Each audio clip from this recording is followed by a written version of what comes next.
Je vais commencer par me présenter pour ceux qui ne me connaissent pas encore. Je suis Solène Garcin-Charcosset. Moi, je suis la directrice de la business line RSE chez Tenaxia.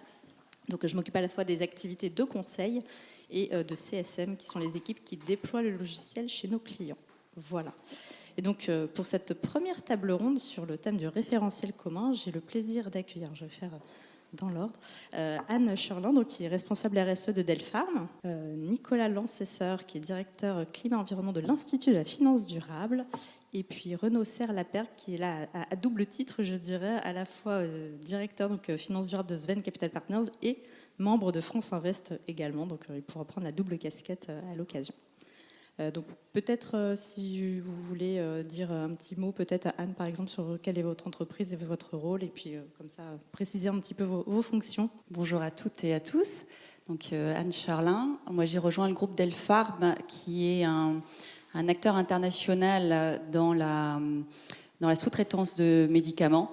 Si quand vous ouvrez votre armoire à pharmacie, il y a de fortes chances que vous tombiez sur une boîte, un bain de bouche, un spray nasal ou autre qui a été produit sur un de nos 19 sites de production. Le chiffre d'affaires de Delpharm, c'est 1,1 milliard d'euros sur l'année passée. On est implanté donc dans 5 pays. On a 6500 collaborateurs et on travaille avec 170 clients dans 130 pays. Et donc j'ai rejoint le groupe Delpharm il y a 1 an, c'était une création de poste pour prendre en main les sujets RSE. Merci Anne. Nicolas. Merci, bonjour à tous. Comme vous l'avez dit, je suis directeur climat-environnement de l'IFD. Alors pour ceux qui ne connaissent pas l'IFD, alors il y a l'ancienne DG dans la salle, donc je vais faire attention à ce que je dis. Donc l'Institut de la finance durable, c'est la branche finance durable, comme son nom l'indique, de Paris Europlace, qui est un fédérateur donc, des acteurs financiers de la place de Paris. Donc on a pris la suite de Finance for Tomorrow fin 2022, avec pour mission de coordonner les acteurs, que ce soit financiers ou non financiers. Donc côté financier, évidemment, société de gestion, banque, assureur, y compris les fédérations qui vont avec. Corporate, donc on a beaucoup d'acteurs non financiers également dans notre membership. Les ministères, les régulateurs, les think tanks, etc. Enfin, bon, bref, voilà. Coordonner tout ce beau monde autour de l'enjeu du financement de la transition écologique. Merci Nicolas. Et donc Renaud. Et pour ma part, Renaud Serre-Lapergue, directeur de la stratégie finance durable chez Sven Capital Partners. Donc on est une société de gestion en non coté. Nous gérons aujourd'hui plus de 8,5 milliards d'euros d'encours et nous sommes environ une centaine de collaborateurs. Alors Sven Capital Partners, c'est une société de gestion qui est spécialisée en investissement responsable. Ça fait partie vraiment du cœur du projet de la création de Swen en 2016, issu de la fusion des activités de multistratégie du groupe OFI et de Fédéral Finance Gestion. Donc historiquement, Swen Capital Partners propose des fonds d'investissement en multistratégie, donc pour éviter le mot barbare, c'est du fonds de fonds. Et progressivement, Swen s'est diversifié en proposant des véhicules qui font du fonds de fonds, mais aussi une poche de co-investissement. Et depuis 2019, des nouvelles verticales se sont ajoutées, cette fois-ci des verticales d'investissement direct à impact. Premièrement, dans des actifs en infrastructure dédiés au gaz vert, la méthanisation, qui maintenant s'est changée en financement des actifs d'infrastructure énergétique bas carbone. Et depuis 2021, la création d'un fonds qui s'appelle Blue Ocean, dédié, lui, cette fois au financement d'activités, donc en capital risque, private equity, dédié à la régénération de la santé des océans. Donc un fonds d'impact, lui aussi. Merci. Et membre donc de France Invest.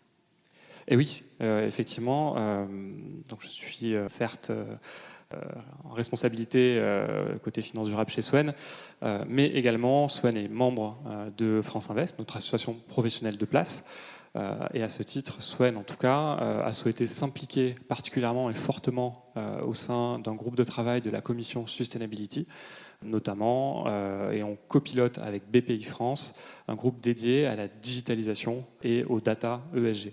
Auparavant, ce groupe, il a un peu évolué. On était un groupe qui était censé être facilité, en tout cas réfléchir sur le dialogue entre les LP et les GP, entre les investisseurs institutionnels et les sociétés de gestion, et il a évolué sur les sujets de data ESG, et je pense qu'on aura le temps d'y revenir et d'expliquer pourquoi il y a eu cette évolution. Très bien, merci beaucoup pour ces présentations. Alors peut-être pour commencer, Anne, on a échangé parce que tous les ans, on réalise une étude sur les pratiques de reporting RSE. Et dans ce cadre, on avait interrogé Anne sur finalement qu'est-ce qu'elle fait en termes de pratiques de reporting. Et elle nous avait remonté un point très intéressant sur le fait qu'elle avait des petites problématiques vis-à-vis de ses investisseurs. Donc peut-être pour remettre un petit peu de contexte à ce grand sujet du référentiel commun, peut-être le point de vue de l'entreprise déjà pour commencer. Vous, Anne, donc aujourd'hui confrontée à un certain nombre de questionnaires, peut-être nous expliquer un peu qu'est-ce que ça vous pose comme problème, qu'est-ce que vous aimeriez voir, un petit peu poser le cadre. Donc comme je disais, moi j'ai rejoint le groupe Delpharm il y a 1 an et avant, il n'y avait pas grand-chose.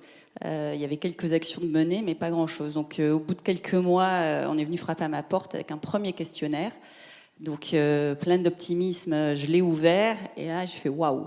Donc une fois que j'ai commencé à balayer toutes les lignes, je me suis dit bon, et il va falloir que j'aille frapper à plusieurs portes. Donc j'ai pris mon bâton de pèlerin et je suis allée voir la direction juridique, la direction des ressources humaines, les achats. Et donc on a commencé à compiler, faire des allers-retours. Tu crois que c'est ça? Je ne sais pas vraiment, c'est pas très clair. On va partir sur ça. On a eu un peu de mal avec certaines définitions. Donc bon, on fait notre premier questionnaire, très soulagé. Et puis, en pensant que c'était terminé. Et puis, quelques semaines après, on en reçoit un nouveau. On fait bon, c'est pas grave, on a déjà fait le travail, tout va bien. Et puis là, on ouvre, et puis on voit que c'est pas vraiment les mêmes questions, pas du tout dans le même ordre. C'était trop facile pour faire du copier-coller. Donc, on se retrouve à re-regarder les questions. On voit que les unités sont pas les mêmes, donc c'est pas du tout du copier-coller. Et puis certains demandent, alors nous, une particularité, mais comme beaucoup d'entreprises, notre exercice fiscal, il est de juillet à juin. Et lorsqu'on me demande en année civile, j'ai pas la conso en année civile. Vous imaginez bien, déjà, quand j'ai la conso tout court, je suis super contente. Donc, en plus, en année civile, ça complexifie les choses. Donc, on se dit, bon, déjà, ça commence mal. Ensuite, les unités sont pas les mêmes. Là, on va demander en ETP, l'autre demande en effectif, l'autre va demander en mégawatts, l'autre demande en kilowatts. Ok, bon, c'est pas trop compliqué en soi, mais au final, ça nous fait revoir les données, revoir les périmètres. Certains demandent la répartition hommes-femmes sur la France, dans les divers pays où on est implanté. D'autres vont la demander au groupe. Donc à chaque fois, on repart voir les pays en leur disant alors, on vous a demandé ça, mais maintenant on va vous redemander autre chose. Donc un peu compliqué. Alors il faut dire que c'est vrai qu'on a une culture du reporting financier, en tout cas chez Delpharm, mais on n'avait pas une culture du reporting extra-financier. Donc on est en train de le mettre en place. Et c'est vrai qu'on s'est un peu confronté, on en a reçu à peu près une dizaine. Alors certains dans une plateforme, d'autres sous Excel. Et à chaque fois, on ne peut même pas faire du juste copier-coller ou recharger un questionnaire. Il faut recommencer à zéro et repasser pas mal de temps sur les questionnaires. Et derrière, on n'a pas forcément non plus un retour ou un feedback de c'est bien. Alors on nous remercie, ça c'est très gentil, mais on ne sait pas si derrière ça donne quoi au niveau de l'analyse. Est-ce qu'on se situe plutôt dans le haut, dans le bas Voilà, on n'a pas vraiment non plus ce retour-là. Et vous disiez aussi avec le lien avec la CSRD aujourd'hui.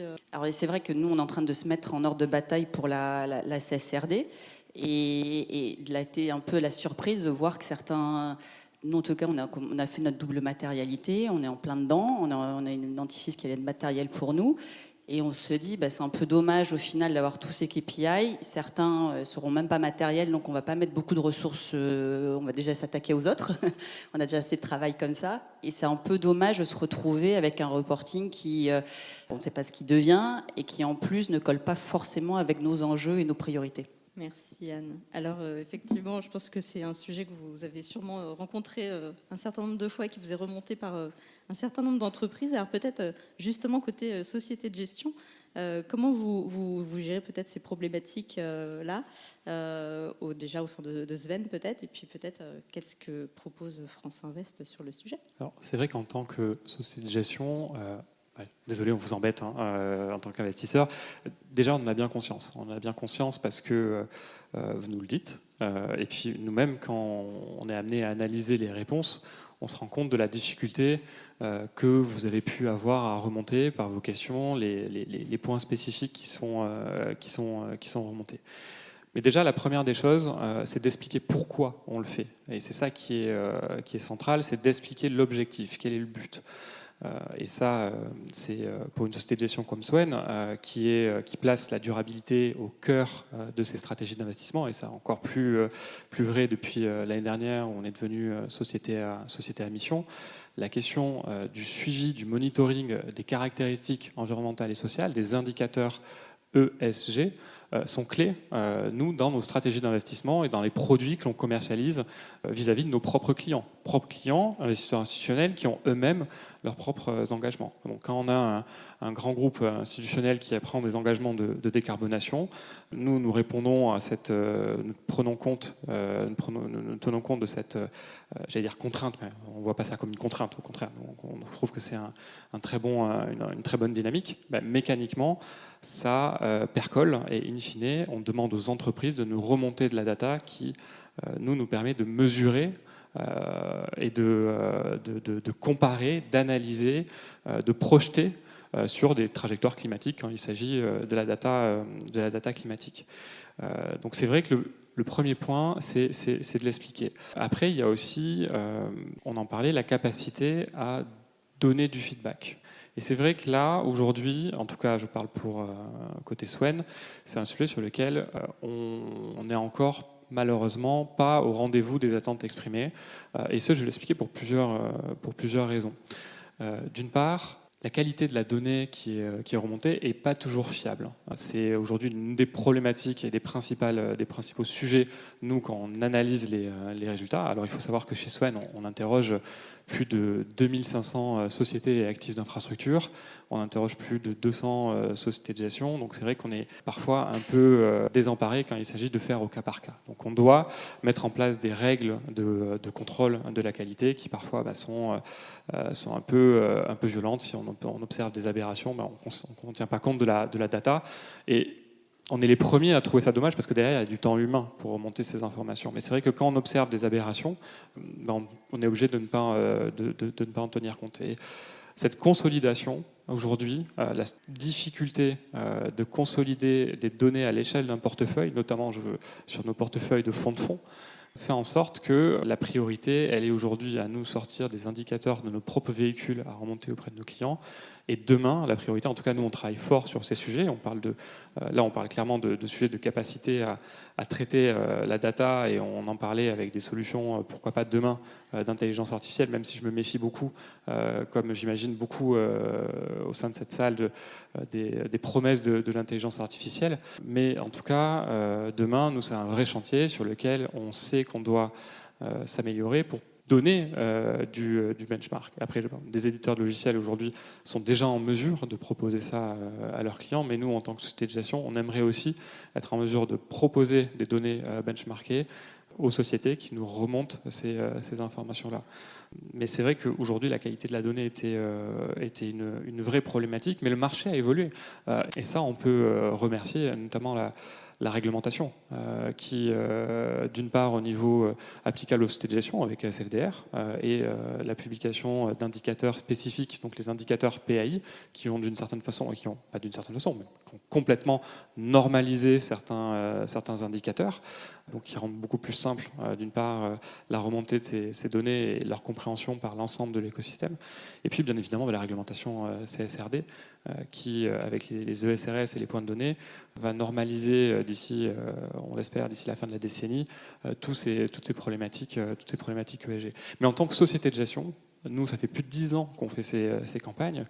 On considère qu'il était aussi de notre responsabilité, d'une certaine façon, d'aider les entreprises dans la mise en œuvre d'une démarche RSE. Et ça passe par la mesure. La mesure pour mesurer des indicateurs, pour pouvoir agir. Et le fait d'avoir envoyé ces questionnaires depuis une dizaine d'années, on le sait par les retours qu'on a pu avoir, ça a pu aider, les entreprises ont pu, ou les sociétés de gestion avec lesquelles on travaillait, ont pu capitaliser sur ce travail qui leur était imposé pour être aujourd'hui prête, être en ordre de marche, en ordre de bataille, pour pouvoir répondre aux exigences du régulateur qui sont particulièrement complexes.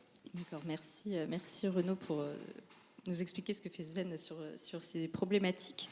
Peut-être Nicolas, de votre côté, l'Institut de la finance durable travaille aussi sur le partage de bonnes pratiques, notamment au sein des sociétés de gestion et des investisseurs. Donc peut-être nous expliquer aussi comment vous travaillez de votre côté, ce que vous mettez en place comme guide, par exemple, pour aider tout ce monde. Oui, alors déjà, merci encore pour l'invitation, parce que sur ce thème de référentiel commun, parce que c'est vrai que c'est l'ADN justement de l'IFD, d'essayer de fédérer tous les acteurs. Alors s'il fallait regrouper nos actions en deux groupes, schématiquement, on a d'abord identifier les blocages et les solutions de financement de la transition écologique. Donc on a lancé des travaux sur ce sujet en lien avec les pouvoirs publics. Donc voilà, on attend de voir ce qui se passe avec le nouveau gouvernement, mais il y a des choses bien engagées sur ce sujet. Et puis la deuxième grande thématique de nos actions, c'est justement l'harmonisation des pratiques ESG, enfin de l'analyse extra-financière, si on peut appeler ça comme ça. Et donc sur ce sujet, c'est un thème cher à notre président Yves Perrier, donc, l'ancien d'Amundi, c'est d'avoir ce langage commun entre tous les acteurs, parce que c'est vrai que, si on remet en perspective un peu l'échange qu'il vient d'avoir, on sent quand même que tout ça est encore en train d'émerger, qu'à la fois la réglementation émerge, que les acteurs se mettent en ordre de marche pour faire leur reporting, et qu'il y a quand même encore une courbe d'apprentissage, on n'en est qu'au début. Et donc dans ce contexte-là, on s'inscrit vraiment dans ce contexte de... En fait, ce qu'il va y avoir besoin là, avec l'ambition des objectifs environnementaux qui nous attendent, c'est vraiment d'aller très très vite et de développer une discipline de marché au même titre que celle qui a pu se développer dans les années 80 avec l'analyse financière classique. Et donc, avec cet objectif un peu général, on s'est fixé comme premier jalon de cette harmonisation du langage extra-financier, les plans de transition climat des entreprises, avec un guide d'analyse qui est en train d'être finalisé, donc il devrait arriver assez vite en octobre, en novembre.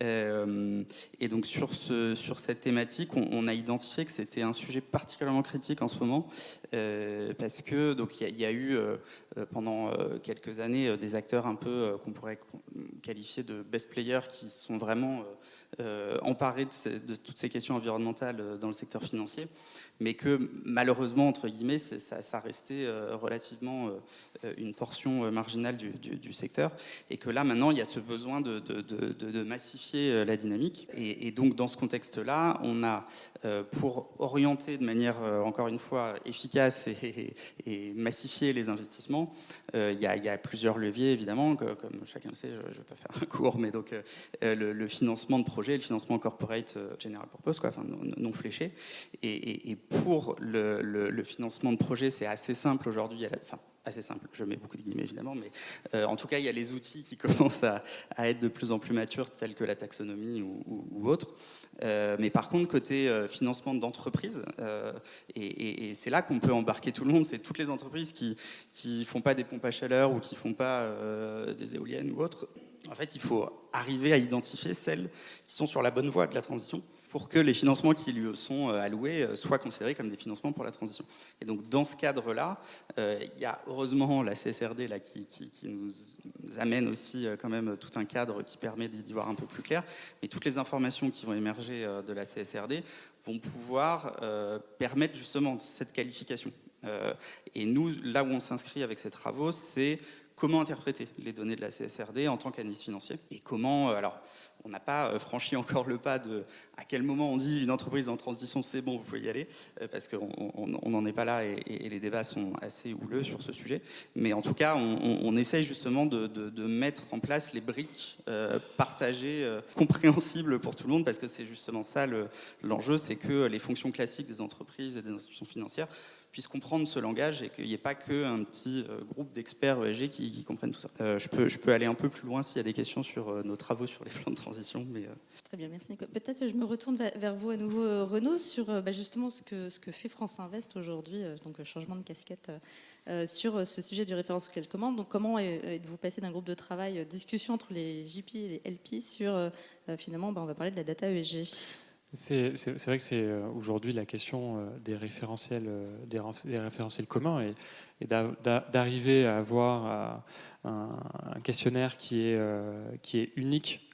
Aujourd'hui, ça fait plusieurs années que l'on travaille dessus au sein de France Invest. Ça fait maintenant 5-6 ans qu'au moins France Invest propose chaque année un nouveau référentiel à destination des sociétés de gestion et un référentiel à destination des sociétés en private equity à usage des GP et des LP pour interroger les participations. Alors, on peut regretter qu'il n'y ait pas eu suffisamment de communication, suffisamment de diffusion de ce référentiel, mais au-delà du mérite d'exister, il a quand même été aussi significativement utilisé. Quand on regarde les acteurs autour de la table qui étaient on va dire, à l'initiative de ce référentiel et qui l'ont fait vivre et qui l'ont actualisé, on compte BPI, il y a eu la Caisse des dépôts, Swen, j'ai mentionné le nombre de participations qui étaient interrogées. Donc ce travail d'harmonisation n'a pas été inutile. Et ce travail était demandé par les sociétés de gestion qui nous ont dit, bon, les investisseurs institutionnels, vous êtes bien gentils, vous nous posez de plus en plus de questions qui sont parfois peu ou prou les mêmes. Essayez de nous simplifier la vie, essayez de simplifier la vie des acteurs corporate. Alors c'est vrai qu'aujourd'hui, maintenant, il y a la CSRD. Et c'est un des grands enjeux. Maintenant, la question, il n'est plus uniquement sur un référentiel harmonisé, parce qu'on va y aller. Alors aujourd'hui, dans nos classes d'actifs, dans nos sociétés, aujourd'hui, elles ne sont pas toutes soumises à CSRD. Elles le seront à l'avenir. En tout cas, nous, on investit pour créer de la valeur, faire en sorte que les sociétés grandissent et donc soient soumises in fine à CSRD. Et la question qui va se poser maintenant davantage, plus que d'avoir un référentiel commun et harmonisé, et on l'a vu à l'instant, il y a aussi d'autres référentiels, comme la taxinomie, c'est plus de savoir comment on arrive à traiter de la donnée ESG, comment on arrive à l'intégrer, comment on arrive à la consolider, sur quelles règles spécifiques, sur quelle méthodologie, comment on arrive à la partager. Et donc c'est un peu aujourd'hui la feuille de route qui a été donnée sous l'impulsion de la présidente de la commission Sustainability, que vous aurez le plaisir et le loisir d'avoir tout à l'heure, de réfléchir et de travailler sur ces problématiques de data.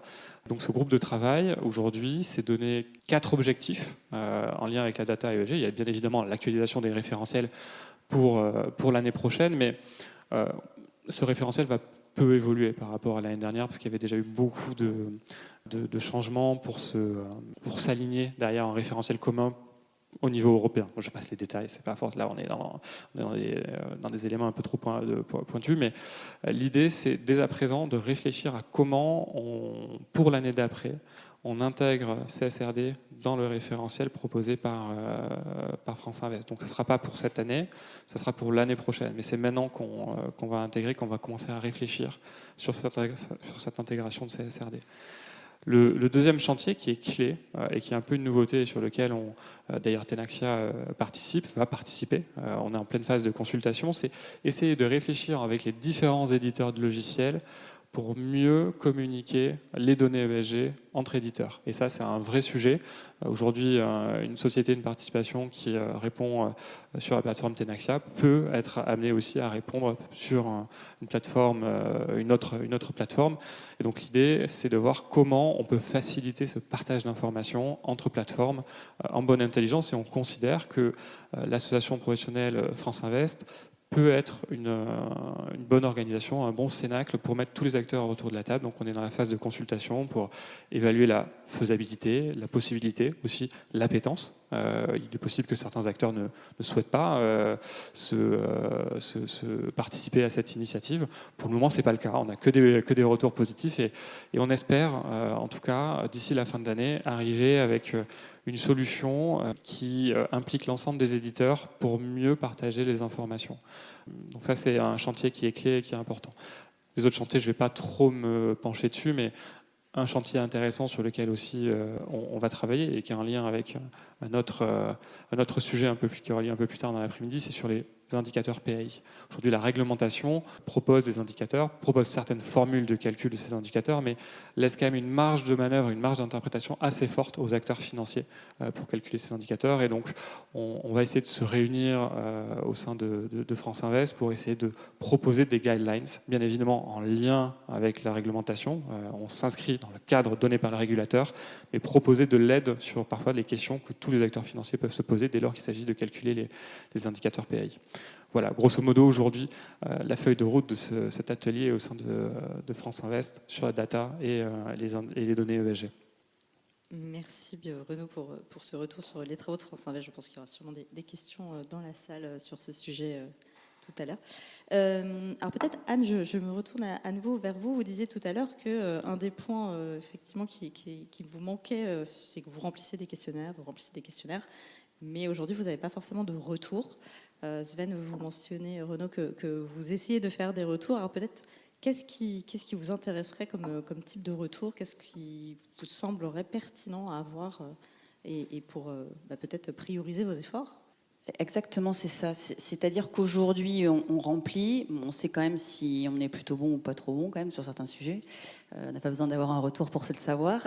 mais néanmoins, ce qui nous manque, c'est dans le partage, le retour, d'avoir aussi des bonnes pratiques. De pouvoir se dire que dans notre secteur, sans forcément donner le nom d'un concurrent ou d'un client, voilà, d'une certaine manière, il a mis telle et telle action en place et ça lui a permis d'avancer plus vite. C'est capitaliser sur, on a tous les mêmes problématiques quand même, à plus ou moins grande échelle. Et l'idée, c'est de pouvoir capitaliser sur ce qui a déjà marché et gagner du temps. Nous, chez Delpharm, il y a une personne RSE, c'est moi. J'ai pas le temps d'aller faire du benchmark dans tous les sens. Et c'est ça que j'attendrais éventuellement d'un retour de nos investisseurs qui puissent nous dire, vu la masse, ce que disait tout à l'heure Renaud, vu la masse de données qu'ils collectent, alors plus ou moins fiables, mais vu la masse qu'ils ont, je trouve que ce serait intéressant justement de pouvoir avoir ce feedback et de savoir sur telle problématique, si on met telle ou telle action ou tel levier, on va pouvoir progresser rapidement ou de telle manière de s'organiser. C'est juste pour gagner du temps derrière, pas réinventer la roue à chaque fois. Moi, je trouve que c'est dans ce sens-là que ça serait intéressant d'avoir le feedback. D'accord, merci. Alors, chez Sven, vous disiez que c'est effectivement un objectif de faire ces feedbacks, mais qu'aujourd'hui, ce n'était pas forcément facile. Peut-être quelles sont les problématiques que vous rencontrez justement qui vous empêchent d'aller jusqu'à sur ces retours et ces feedbacks Alors, on l'a évoqué, il y a la question de la qualité de la donnée, mais qui sera à terme résolue par l'harmonisation des référentiels, notamment de CSRD. Il y a aussi une problématique de digitalisation en interne chez nous de la donnée ESG. Aujourd'hui, cette digitalisation, on sous-estime énormément en fait ce que ça implique en coût financier, mais surtout en coût humain et en changement de mindset au sein des sociétés de gestion. La gouvernance de la donnée, la façon de préparer la collecte, la façon de stocker les données ESG, la façon d'organiser les responsabilités et ce qu'on appelle la gouvernance de la donnée, c'est clé et c'est le mortier central de toute bonne nouvelle pratique de digitalisation de la donnée. Et ça, c'est des choses qui, en tout cas chez nous, Swan Capital Partners, au sein du département finances durables, quand on manipulait de la donnée ESG, on n'était pas du tout familier avec ces façons de faire. Donc ça nous oblige déjà à nous acculturer sur ces thématiques sur lesquelles on n'était pas forcément formés. Ça nous oblige aussi à échanger, et c'est pour le mieux, avec les équipes data et IT, et puis à mettre la main un peu dans le moteur pour développer ces indicateurs-là. Alors, nous, la priorité, ça a été de développer les indicateurs PAI, et maintenant, on travaille fort pour développer les indicateurs hors PAI.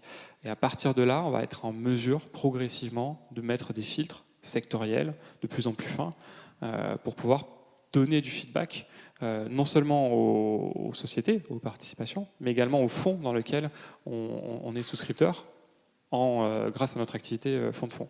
Mais voilà, la problématique, elle est pour nous de donner du feedback qui soit de qualité, sur de la donnée qui est qualifiée, qui est bien orchestrée. Et puis, bon, il y a aussi ces sujets, c'est que des indicateurs en soi, c'est intéressant de pouvoir les suivre. Mais quand on rentre dans une stratégie RSE, il n'y a pas que les indicateurs.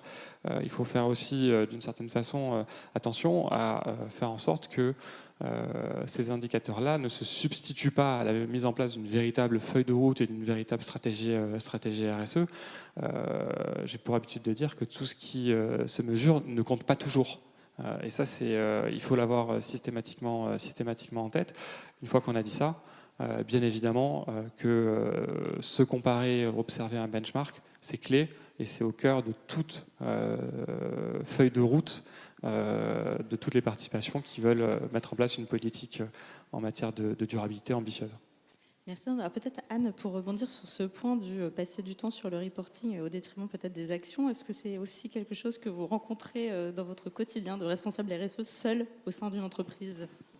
Alors j'ai la chance quand même d'avoir des équipes sur les sites et en centrale qui sont quand même très moteurs et qui m'aident beaucoup. Et ça c'est clé, c'est un vrai projet d'entreprise et donc j'ai pas eu beaucoup de portes closes. On passe tous du temps, mais après on essaie d'être assez pragmatique aussi dans notre approche pour pas passer justement des heures carrées. Et puis donc c'est peut-être pas toujours très fiable ce qu'on remonte, mais on remonte avec ce qu'on a et on fait au mieux. Mais ça nous a aussi forcé à nous structurer, à commencer à nous organiser, à se dire c'est tombé, on a fait une première année, on va s'organiser pour l'année prochaine. On s'est rendu compte que il y avait des endroits où la donnée n'était pas du tout disponible. Donc là, on s'est dit, il va falloir commencer à creuser. Donc ça nous a permis aussi de commencer à nous structurer, à nous organiser pour justement, certes, il y a, comme disait Renaud, il y a le KPI, mais il y a aussi derrière une stratégie, une démarche à mettre en place, embarquer les équipes. Parce que si on veut avoir une vraie démarche pérenne et durable, c'est pas tout seul une fois par an en faisant un reporting et un questionnaire. Donc ça nous a aussi permis de structurer nous notre démarche et de mettre en place une vraie stratégie RSE chez Delpharm. D'accord, très bien. Merci, merci Anne. Alors peut-être, ça c'est ce qui se passe aujourd'hui. Il y a des évolutions qui vont arriver, notamment, je sais qu'il y a une refonte prévue, par exemple SFDR. Peut-être, Nicolas, si on commence par vous, peut-être qu'est-ce qu'on attend sur ces sujets de réforme? Est-ce qu'un petit espoir que le référentiel commun soit un commun, mais pour tout le monde, où en sommes-nous? Donc il y a eu une consultation, il y a eu 2 consultations d'ailleurs sur la SFDR avant l'été, avec les résultats sont assez unanimes sur le fait qu'il y a besoin quand même de préciser les choses. Sur la manière de le faire, c'est pas aussi unanime. Beaucoup d'acteurs, par exemple, veulent modifier la manière de qualifier les fonds. Article 8, article 9, puisque pour la plupart des répondants, cette manière de qualifier n'est pas très très précise. Il y a quelque chose qui est assez consensuel, par contre, c'est de créer une nouvelle catégorie sur la transition, justement. Comment qualifier un fonds comme un fonds en transition, et en fait les contreparties qui sont évidemment dans les portefeuilles. Donc ça, c'est assez consensuel, il me semble. Un sujet qui est intéressant, c'est qu'au moment avant que la CSRD entre en vigueur avec la dernière consultation, il y a eu un changement de pied par la Commission sur, justement, on parlait de la matérialité tout à l'heure. Donc avant ce changement de pied, tous les points de données définis par les FRAG avant d'arriver sur le bureau de la Commission devaient être reportés de manière obligatoire. Dans la dernière période avant validation de la réglementation, la Commission a changé cet aspect, a gardé le climat, comme vraiment toutes les données liées au climat sont à reporter de manière obligatoire pour les entreprises soumises à CSRD. En revanche, tous les autres sujets, puisque comme vous le savez, il y a quand même tous les autres sujets ESG qui sont compris dans cette réglementation, il y a soumission à matérialité. Donc si les entreprises estiment, et donc tous les cabinets qui les aident, ou les experts comptables, etc., qui les aident, s'il y a évaluation que toutes ces données ne sont pas matérielles pour l'entreprise, pas besoin de les reporter. Donc ça, c'est quand même une évolution qui a été saluée par un grand nombre d'acteurs de la place. En revanche, les acteurs financiers avaient un petit bémol autour de ça, c'est qu'eux, ils continuaient à être soumis à SFDR, qui, elle, n'évoluait pas dans le même sens. en tout cas à ce stade. Et donc la Commission depuis, les institutions financières étaient un peu inquiètes de, nous on va nous demander de reporter des données qui en fait ne seront plus reportées par les entreprises. Donc voilà, mais la Commission a communiqué dans le sens d'une harmonisation à terme de ces deux réglementations. Donc on espère que avec la nouvelle Commission, cette promesse sera tenue. Mais voilà, jusque là, on n'a pas beaucoup plus d'informations. Je fais juste un tout petit point sur peut-être mettre en perspective aussi plus international, puisque les entreprises elles-mêmes et les institutions financières aussi dans leur portefeuille n'ont pas que des entreprises européennes, et donc il y a quand même tout un cadre de règles de reporting qui a aussi émergé récemment avec la SSB. Donc voilà, donc il y a quand même aussi à mettre en perspective les besoins de quand même d'harmonisation à minima de tous ces cadres, et donc dans ce contexte, nous on discute beaucoup avec les Allemands. Donc bon, les Allemands ont la même réglementation que nous, mais les Anglais aussi, avec par exemple Transition Plan Task Force, qui eux effectivement se sont un peu plus inspirés du cadre ASSB que le cadre européen, puisqu'ils sont plus parmi nous. Mais voilà, donc il y a tout beaucoup de discussions aujourd'hui au niveau international pour essayer de faire en sorte que ce qu'on appelle comment on appelle ça déjà, j'ai oublié le nom, mais bon, bref, en fait que tout soit l'interopérabilité des normes. Voilà. Merci, merci de m'avoir sauvé. Voilà, donc on cherche l'interopérabilité en ce moment. Effectivement, oui, on voit aussi beaucoup de guides côté entreprise, lien entre CSRD et TCFD, lien entre CSRD et ISSB, lien entre CSRD et etc. etc. On a, avant l'été, toutes les 2 semaines, il y avait un nouveau guide qui sortait. Donc, c'est ce que tout le monde recherche pour essayer de simplifier au maximum la vie, en disant une entreprise qui est soumise à CSRD, normalement, devrait être complètement, devrait plus avoir de travail à faire, par exemple, si elle a également des investisseurs qui s'intéressent à l'ISSB. Donc, c'est un travail, je crois, sur lequel les FRAG travaillent beaucoup. Donc, là-dessus, déjà, c'est un bon premier point. Peut-être de votre côté, Renaud, le futur actuellement, le travail de France Invest sur ces référentiels, donc pas beaucoup de modifications cette année, peut-être un petit peu plus l'an prochain. Qu'est-ce que vous attendez aussi de la réglementation ? Alors déjà, on attend que de la réglementation qu'elle statue dans ses évolutions. Parce qu'aujourd'hui, on l'a vu sur CSRD avec effectivement des évolutions. Alors, je ne me suis pas penché outre mesure sur le sujet. Il y a eu un rapport de Mario Trahi récemment qui a aussi émis un coup de boutoir sur la réglementation CSRD et les demandes qui sont faites, demandes aberrantes, apparemment trop fortes, qui sont faites sur les entreprises. Il faut entendre ce besoin, mais je pense que les entreprises comme les financiers, on a besoin d'avoir un cadre réglementaire qui soit clair et qu'on puisse anticiper. Donc ça, premièrement, nous, on a besoin de ça. Et de toute façon, on ne pourra pas, je pense, revenir en arrière sur ces sujets. La question, c'est de savoir comment on veut organiser ces questions de collecte de la donnée. Est-ce qu'on veut qu'il y ait un cadre harmonisé, un référentiel qui soit fait au niveau européen, standardisé, avec une plateforme de remontée, donc je pense que c'est la plateforme ESAP. C'est ça, European Single Access Point. Voilà, qui permettent en plus aux entreprises de se benchmarker. On attend de voir aussi sous quelle modalité d'accès, aussi de remontée d'informations et de qualification de ces informations, mais tout ça, ça va dans le bon sens. Et de toute façon, avec ou sans ces plateformes ou ces référentiels CSRD, les investisseurs les plus engagés, et au regard de l'enjeu des problématiques climatiques de biodiversité, on continuera à poser ces questions. On continuera à intégrer davantage les enjeux nature, les enjeux liés au vivant, les enjeux liés au social, de par les stratégies d'investissement que l'on pose. Donc, de toute façon, nous, on continuera à le faire. Il y aura de plus en plus d'acteurs qui le feront. Mais bon, revenons à France Invest et à l'ambition sur les prochaines années. Donc, on l'a dit, l'année prochaine, on l'espère. En tout cas, c'est la feuille de route qu'on s'est donnée, c'est une petite évolution dans le référentiel, et commencer à travailler dès la fin d'année sur le questionnaire de l'année suivante, pour intégrer une interopérabilité avec CSRD, faire en sorte qu'on pose les mêmes questions, avec les mêmes façons de collecter, avec les mêmes réponses aussi, que CSRD sur des points qui sont similaires. Voilà, donc ça va prendre du travail. Il va y avoir aussi beaucoup d'échanges. Il va y avoir un besoin d'explication, de clarification.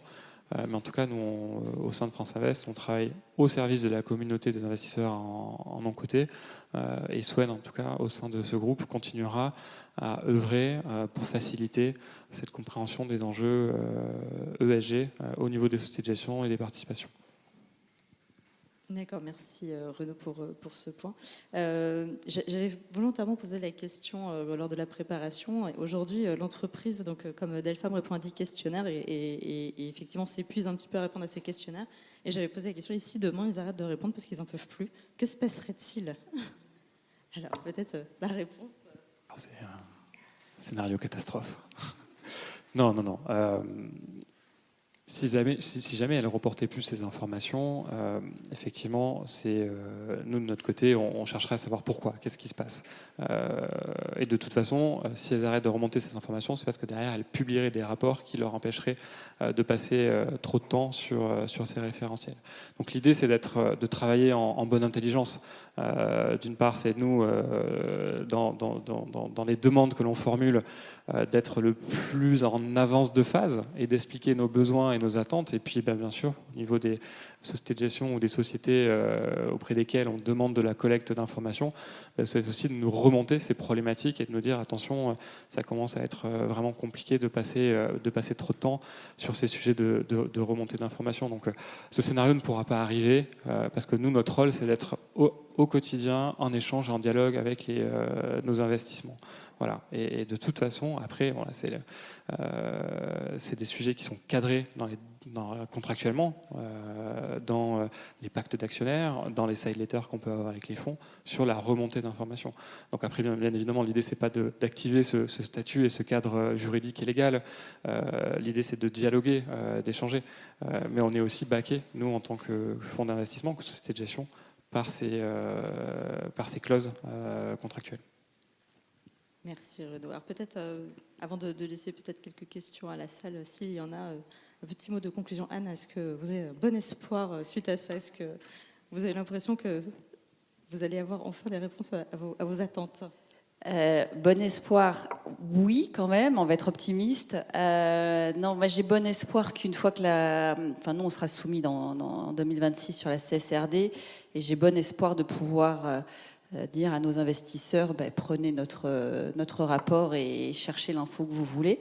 Voilà, j'ai bon espoir de ça. Et en attendant, j'ai bon espoir qu'avec un questionnaire l'année prochaine, je sois capable de leur dire, écoutez, voilà, j'en ai un.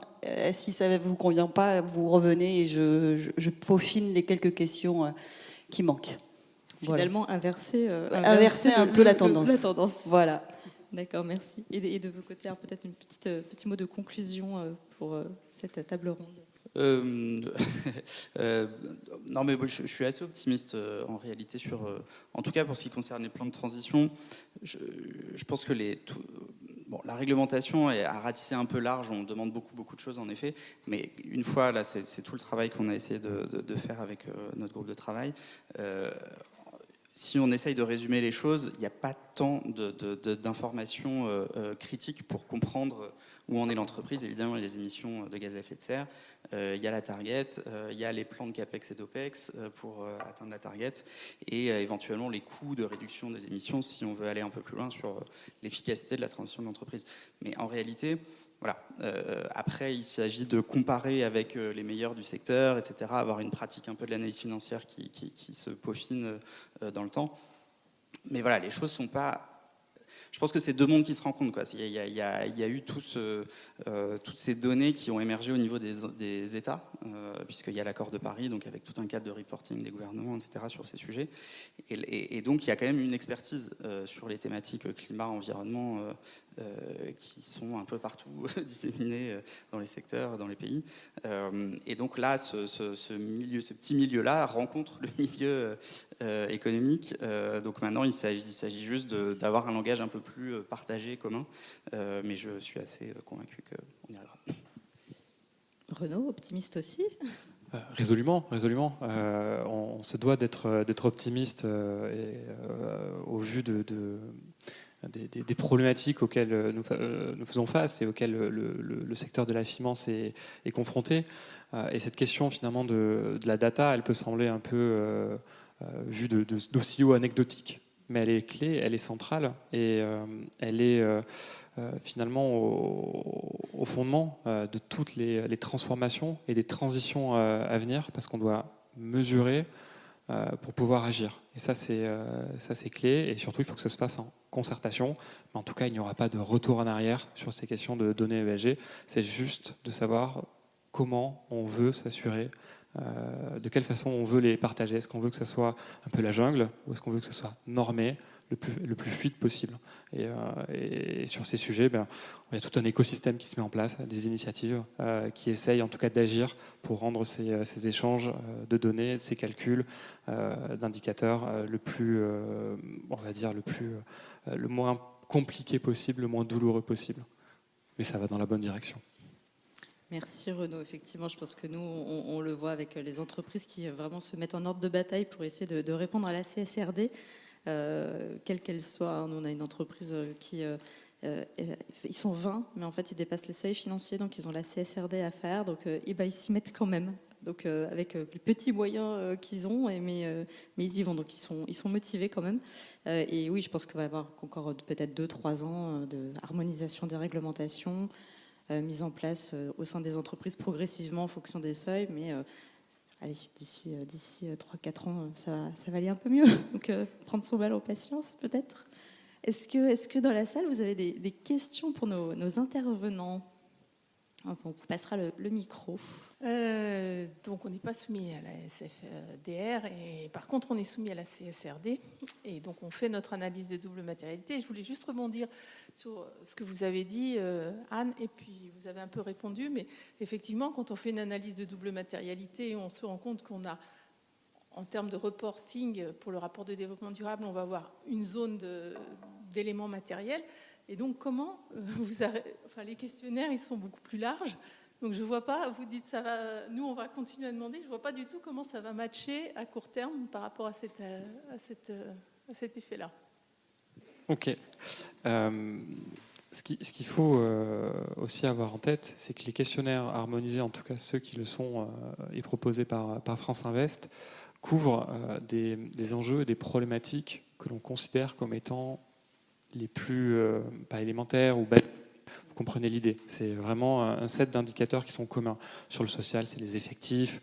On va demander absentéisme, taux de fréquence. Sur les enjeux environnementaux, c'est la gestion des émissions de gaz à effet de serre. Et sur la gouvernance, on va voir les enjeux liés à la déontologie et la composition des organes de gouvernance. Somme toute, c'est assez basique. Ça peut s'appliquer à l'ensemble des entreprises. Mais au bout du compte, on arrive déjà à une 50aine, 70 indicateurs. Aujourd'hui, on considère que ce n'est pas des indicateurs qui sont de nature à être différenciés en fonction des secteurs. En tout cas, nous, on a fait des questionnaires qui peuvent s'appliquer à l'ensemble des secteurs, et quelle que soit la taille des sociétés. Alors, il y aura toujours des enjeux, parfois des indicateurs qui ne pourront pas s'appliquer. Mais en tout cas, on peut commencer, en tout cas nous face à cette question, on peut répondre en disant voilà, CSRD aussi, il y a un set d'indicateurs qui est commun et puis des indicateurs sur lesquels il va falloir répondre en fonction de la matérialité des enjeux. Mais nous, on considère que les questions que l'on pose sont les questions qui sont basiques en termes d'indicateurs ESG. Mais de toute façon, c'est des questions qu'on va devoir, nous aussi, sur lesquelles il va falloir absolument qu'on approfondisse à la fin d'année pour faire justement ce lien entre les indicateurs CSRD et le questionnaire de l'année prochaine. Après, et c'est vrai que c'est là où je suis allé peut-être un peu vite en besogne, c'est vrai qu'il y a certains indicateurs qui ne s'appliquent pas du tout à certaines, en tout cas du référentiel que l'on utilise, qui ne s'applique pas du tout. Et c'est notamment le cas des indicateurs PAI, mais pour lesquels on était obligé d'intégrer ces questions dans nos questionnaires. Voilà. Et c'est vrai que parfois, demander des tonnes de déchets dangereux ou des tonnes d'effluents à une société de conseil, ça n'a pas de sens. On le déplore également.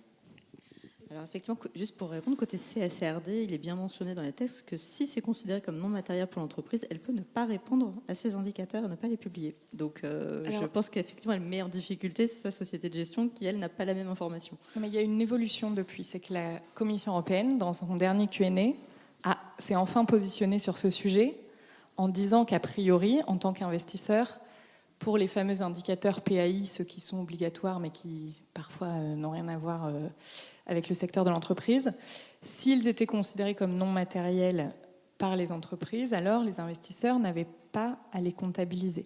Donc ça, c'est une évolution, c'est-à-dire que ça arrivait cet été. Ça veut dire que nous, avant, on était obligés de le prendre en compte. Donc là, moi, j'ai une suggestion à faire au groupe de travail, tu en feras ce que tu veux, Renaud, mais c'est qu'au moins dans le questionnaire France Invest, on rajoute pour ces PAI la possibilité juste de cocher non matériel. Peut-être que ça peut être aussi une solution, comme ça, nous, investisseurs, on sait qu'on peut compter zéro, entre guillemets, si l'entreprise a fait son analyse de matérialité. Voilà, bon, c'est une suggestion, mais c'est vrai qu'on est aidé par cette réponse de la Commission européenne qui est toute récente. Avec la difficulté de toutes les entreprises qui n'auront pas fait cette analyse de double matérialité, qui vont, parce que non soumises, et qui vont juste déclarer que c'est non matériel pour elles. Est-ce qu'il y a d'autres questions ou remarques dans la salle pour... J'avais une question notamment sur la donnée, la certification de la donnée, comment est-ce qu'on peut être sûr de la fiabilité de la donnée. Cette année, on a monté un test avec un cabinet de conseil externe à notre plateforme pour pouvoir justement veiller à la donnée qu'on avait extrait de la campagne de reporting. On s'est rendu compte qu'il y avait beaucoup d'erreurs quant aux unités et que donc du coup les données qu'on avait n'étaient pas les bonnes parce que c'était pas exprimé dans la bonne unité. La réglementation pourra à terme y répondre partiellement, mais est-ce que c'est quelque chose qui justement doit être intégré dans le référentiel de place ou non, parce que ça peut être aussi une bonne manière, et comment le sujet est traité, quels que soient les acteurs justement côté entreprise ou côté société de gestion? Je peux commencer à répondre à cette question. Alors oui, ça fait partie normalement de l'unité. C'est spécifié dans le référentiel. On explique en quelle unité effectivement on pose la question. On peut faire mieux. Et d'ailleurs, c'est un groupe de travail sur lequel, c'est un des sous-ateliers de ce groupe de travail où on se donne comme objectif de mettre en place des points de vérification systématiques face aux réponses du référentiel Private Equity. Donc on va essayer aussi de travailler sur cette communication, de dire voilà, faites attention sur tel indicateur, il faut que ça soit en tonnes de GES ou en mètres cubes. Et puis essayer de trouver des points de comparaison, des points de vérification, soit N-1, soit par rapport à d'autres questions qui permettent de voir si on est KO ou pas sur un indicateur, en tout cas pour aider l'entité, quelle qu'elle soit, qui va vérifier les réponses qui sont remontées. C'est vrai que c'est un vrai sujet de qualité. Nous, de notre côté, en tant que acteurs institutionnels quand on est fonds de fonds, ce que l'on peut faire aussi, c'est effectivement, on observe parfois quand il y a des problèmes d'unité, on voit dans les indicateurs qui sont agrégés, on voit parfois des aberrations et donc d'aller chercher. C'est là où proviennent là où il y a des vraies questions. Mais au-delà de ça, il n'y a pas vraiment véritablement de solution à cette véritable problématique que tu soulignes. Peut-être un point, c'est vrai que c'est une question, même que ce soit côté entreprise, côté investisseur, la fiabilité de la donnée est un sujet important que l'on voit depuis de nombreuses années. C'est vrai que je vais prendre l'exemple de notre solution logicielle. C'est vrai que nous, on travaille avec les entreprises les investisseurs pour qu'ils aient un niveau de contributeur, mais également un niveau de validateur, l'objectif étant qu'ils aillent valider les données, qu'ils les regardent et qu'ils les fiabilisent. Et puis après, on a mis en place aussi un système de contrôle automatique. Donc, libre après à la société de gestion de définir on incite fortement de mettre ces contrôles, mais de les définir en disant, par exemple, une variation au-delà de 10-15%, appelle un commentaire obligatoire qui doit être justifié par celui qui aura contribué.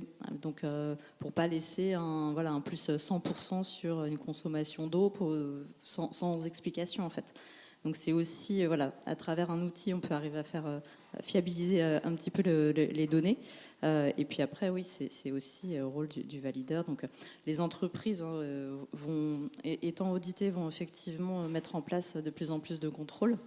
Pour l'instant, je pense que c'est une question de sensibilisation aussi des entreprises, de leur dire, vous me remontez de la donnée, mais en fait, si elle n'est pas fiable, moi, je ne vais rien pouvoir en faire et je ne vais pas pouvoir vous faire de retour non plus. Donc c'est donnant-donnant. Donc essayez de les sensibiliser pour ça. Pardon Solène, mais la tentation est trop grande.